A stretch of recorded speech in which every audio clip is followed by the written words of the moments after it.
Witam w zadaniu 13 z kursu z kinematyki. Jest to typ zadania ruch i nastanie przyspieszony. W tym zadaniu musimy znaleźć prędkość końcową po 5 sekundach ruchu na podstawie wykresu.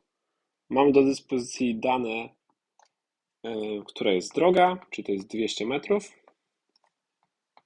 czas 10 sekund oraz V początkowe równo 0 metrów na sekundę. Podpunkt drugi. Ze wzoru na drogę w jednostajnym ruchu przyspieszonym, jeżeli V0 jest 0, to otrzymujemy, że S równa się AT kwadrat na 2. Z tego otrzymujemy, że A to jest 2S przez T kwadrat. A więc A to jest 4 metry na sekundę kwadrat. Podpunkt trzeci wyliczamy prędkość końcową. Prędkość końcowa to jest AT, a więc jest to 20 metrów na sekundę. Jest to już wszystko w tym zadaniu.